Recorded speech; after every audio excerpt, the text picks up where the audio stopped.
if we negotiate in Islamabad with representatives of America first, it's possible to reach an agreement that will benefit the world. However, if we negotiate in Islamabad with representatives of Israel first, no agreement will be reached, and we will be forced to continue our defense with greater vigor. 2 negotiation rounds took place today. The third is about to begin, but there is a big deadlock, that being over the Strait of Hormuz. On Friday, the Iran negotiations were supposed to take place in Islamabad, Pakistan, with the U.S. delegation. It was unclear whether or not J.D. Vance would partake in the matter. Donald Trump initially, of course, said J.D. Vance would be there, the vice president.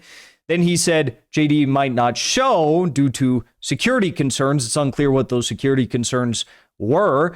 He said Jared Kushner and Steve Witkoff surely, though, would be present, because who else would you leave negotiating this conflicts into than a real estate developer and a Mossad agent? Well, ends up being that we had no talks yesterday in Islamabad, Pakistan. Let me share this with you. The stage had been set, but no one showed up. This was, in all likelihood, as a result of the United States' inability to actually show good faith on any one of the 10 points that Trump said he had agreed to as a foundation for the talks, which are now taking place in Islamabad. Okay, so the talks were all set up, but no one showed on Friday, at least during the day. Iran's Ghalibaf, the Speaker of the Parliament, and he's actually leading the negotiations, he tweeted this statement out saying that, there's several violations that are already taking effect with the ceasefire. We discussed this on the stream, our last stream. He mentioned the entry of an intruding drone into Iranian airspace, denial of Iran's right to enrichment, and also the situation in Lebanon, the first clause of the 10-point outline which Iran presented. And he said at the end of his statement that in such a situation, a bilateral ceasefire or negotiations are non-starter. It wasn't too long after he tweeted this statement, pointing out that this would mean that the negotiations and the ceasefire would not happen / come to a close, that Ghalibaf deleted this post and replaced the post with a more flexible tone, basically saying, look, we understand Pakistan. They're trying their best. We made this agreement out of good faith for our brothers in Pakistan, and we're going to try and see if the U.S. will actually get their dog under a leash, so to speak. Well, one of the big problems that the Iranians had with the U.S. was that one of the easiest, in their eyes, points that could be taken care of from the 10-point plan was the release of roughly $6 billion in frozen Iranian funds that are being held by U.S. and U.S. allies. Well, the U.S. said that they authorized the release of $6 billion in frozen funds, which I believe, isn't that like 3 times the amounts that Obama released to the Iranians? And Trump, for years, has made fun of Obama for doing that. $6 billion. Now, we don't have any actual confirmation as to whether or not that $6 billion has landed back in the Iranian accounts or has become accessible to the Iranians, though we've seen many reports, even from Western media outlets, saying that, yes, the U.S. has approved for the funds to be unfrozen. But as to whether or not the mechanism has actually been put in place to lift the freeze on these $6 billion is up for question. Now, if you've been following the channel, you know we've been tracking Saga Metals, trading as SAGMF in the United States and Saga, SAGA in Canada. Back in January, they led a massive drill program in Labrador and were uniquely positioned to answer the U.S. government's billion-dollar push for domestic critical minerals. What they've done in the last 4 weeks has changed the scale of the company. They didn't just hit their targets, they achieved a 100% drill success rate in all 36 drill holes. And the big news is Saga just acquired another titanium asset in the same district as the largest titanium mine in the world. They scooped it from under Rio Tinto, a top 5 global mining giant worth over $100 billion. If a company like that was circling the same ground, it's a pretty strong signal that this story deserves your your attention to. We have to look at this for what it really is, a U.S. national security imperative. Titanium is now a designated defense metal because you can't keep the U.S. operating without it. By funding domestic supply chains, the government is turning a major strategic vulnerability into a North American fortress. The Trump administration recently launched Project Vault, a $12 billion critical mineral stockpile plan aimed at breaking foreign dominance and reshaping the mining sector. And that's not all. An additional $30 billion was announced at the Critical Minerals Ministerial to accelerate domestic production and secure strategic supply chains. Saga Metals sits right in the path of that incoming capital. As the U.S. and its allies move to secure the future, Saga is positioned exactly where the money, the mandates, and the momentum are flowing. This is more than a resource story, it's geopolitics. The Pentagon is actively funding domestic supply chains for the exact minerals Saga has in the ground. This is not wishful thinking. It's a White House directive. And Saga isn't sitting still. They're systematically assembling what's shaping up to be a massive North American titanium district with the potential for one of the largest discoveries the region has ever seen. Saga Metals is a company I'm watching very closely. If you want to learn more about this critical mineral story, check out the link in the description below. And a special thanks to Saga Metals for making today's video possible. There's a few points that we should take away from this $6 billion. Obviously, there are many people in Iran, and I'm saying, in the oligarchical elite in Iran, the people who maybe are not all that good of friends with the IRGC military leadership. There are people in Iran like Javad Zarif who would do just about anything to get sanctions lifted, to get U.S.-Iranian trade and business deals operating once more, and to get these $6 billion in frozen funds back in the coffers of, the Iranian-held accounts. So one could look at this and say, gee, well, that really doesn't mean a whole lot, right? Because even with just this, the U.S. is throwing a bone. These are $6 billion that the U.S. can't even access on their own right, but they're throwing the Iranians a bone and saying, basically, can we pay you off with $6 billion? Can we buy you for $6 billion? Is that how much it's going to take? Well, for some in Iran, thankfully, not the people who seem to be in charge, but for some in Iran, the answer would probably be, unfortunately, yes. It was just about a week and a half ago when Javad Zarif, he penned an article in Foreign Affairs, enemy media for Iran, and he said, quote, Iran should offer to place limits on its nuclear program and reopen the Strait of Hormuz in exchange for an end to all sanctions, a deal Washington wouldn't take before but might accept now.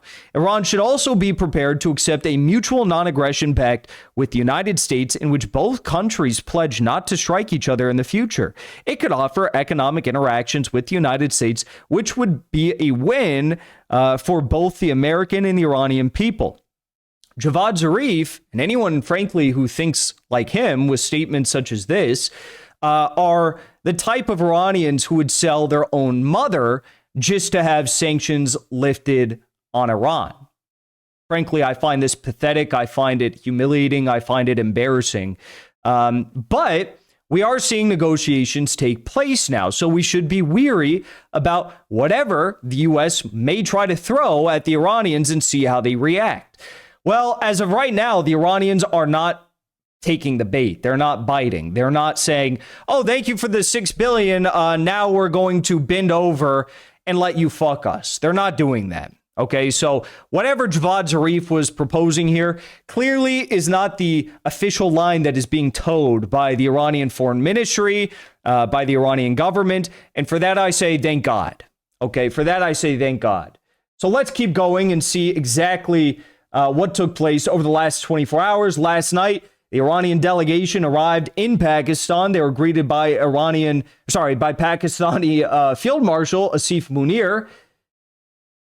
Asif Munir wearing his military garb, I might add. He changed into civilian clothing, into a suit and tie for the U.S. delegation's arrival. So they arrived in Pakistan. I thought it was very powerful. The name of the Iranian delegation is the Manab 168 delegation, of course, named after the 168 children that were murdered at Manab Elementary School on the first day of this war by U.S. Tomahawk missiles. So they arrived with the photos and the backpacks of some of the Iranian school children, elementary schoolers, who were murdered on the first day of this war. Because, of course, the Iranians must never forget who they are fighting for, even in the midst of these negotiations, like the children in Manab Elementary School and so many other martyrs that have suffered at the hands of the U.S. and the Israelis and the allies of these two countries for decades and decades. I also thought it was interesting, the Iranians sent 3 planes to Islamabad, and it was kind of unclear. There was a lot of speculation as to who's on whose planes, and are they on separate planes as a matter of precaution? Is one, we didn't really know what was going on. Turns out that they sent 3 planes, but actually only one of the planes had every Iranian official on board. The other 2 planes were decoys. So that shows the level of trust and I guess, hope that the Iranians may have in these negotiations. They have so little hope that they had to do 2 decoy planes because they rightfully feared that the U.S. may or Israel try to strike them out of the sky as they are on their way to these negotiations. One of the first statements of the day before negotiations actually began came from Iranian Vice President Aref. I thought this was very poignant. He said, "If we negotiate in Islamabad with representatives of America first, it's possible to reach an agreement that will benefit the world. However, if we negotiate in Islamabad with representatives of Israel first, no agreement will be reached, and we will be forced to continue our defense with greater vigor." Given that Jared Kushner and Steve Witkoff are leading up this negotiation team from the United States in tandem with JD Vance, I don't know how anyone in Iran could, in their right mind, assume that they would not be getting an Israel first diplomatic spin, if you will, from the United States. Nonetheless, they are trying. Iran's Ghalibaf, at the onset of the talks today, said, "If the American side is ready for genuine agreement and to grant the Iranian people their rights, we are also ready.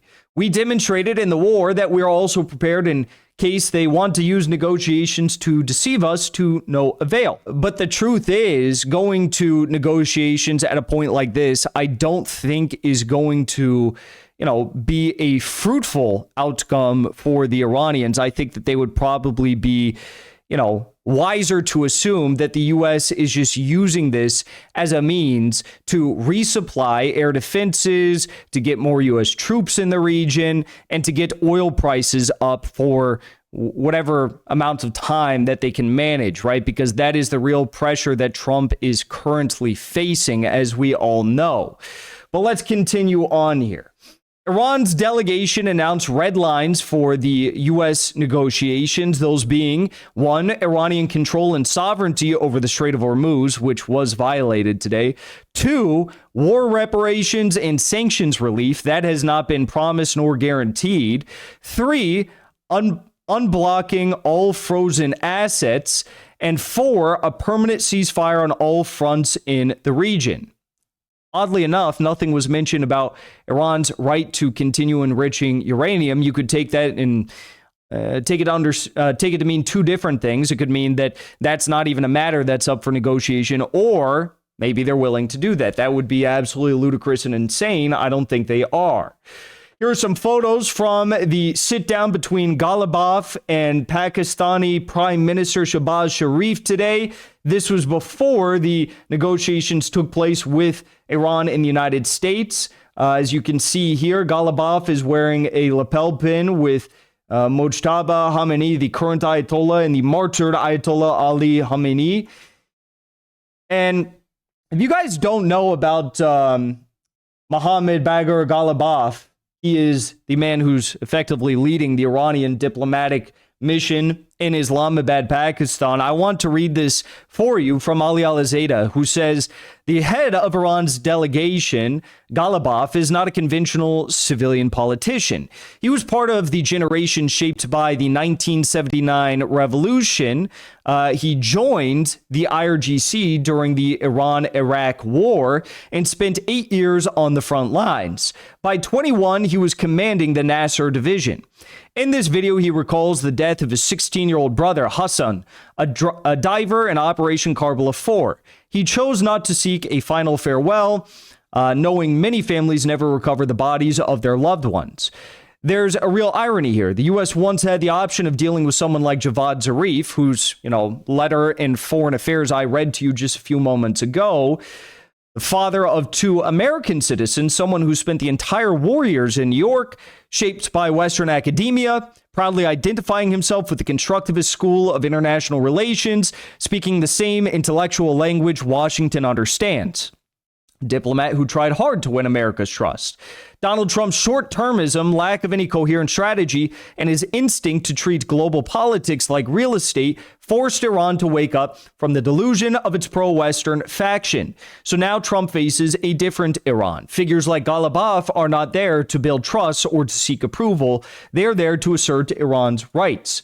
Another video I saw circulating, which I shared today, comes from the martyred IRGC Aerospace Forces commander Hajizadeh, who said the person who made Iran's missile program grow to the point that it is at today with all the missile cities is Dr. Ghalibaf. He said in this video that it was unknown until the point that he revealed in this speech that Dr. Ghalibaf was so integral to Iran's missile city program. He went on to say, back when he was our commander, he made sure a foundation was laid so that today we have a missile base in every city, county, and province. Ghalibaf, again, is currently leading the Iranian negotiations with the U.S. Okay, so that's who they are now having to deal with. So, Iran, later on today, about afternoon time, about 4 Iran time, 4 o'clock Iran time in the afternoon, Iran agreed to start negotiations with the U.S. after Israel limited their attacks to southern Lebanon. The U.S. also agreed to release frozen assets. Now, personally, I find this to be a bit embarrassing. I find this to be a bit ridiculous because at the end of the day, Iran consistently said that they weren't even going to go show up to the negotiations unless, of course, the attacks on Lebanon came to a stop. We're going to be discussing more about this in a segment that I'll be doing on Lebanon in a few moments. But the fact that now they're actually holding direct negotiations with the United States as Lebanon is still not only being bombed, okay, just the southern region of Lebanon, but that is still extremely important considering Israel plans to occupy and ethnically cleanse it and is in the process of trying to do so. But also, of course, I mean, they're dropping, attack after attack of even white phosphorus munitions on the south of Lebanon. So I think that was an L on the Iranian side. I think that was a mistake, big mistake, actually, that they engage in these negotiations without guaranteeing an end to all fighting in Lebanon. And number 2, the U.S. also agreed to release frozen Iranian assets. I've seen this reported by, a lot of media, even Western media, saying that the U.S. agreed to release the frozen assets.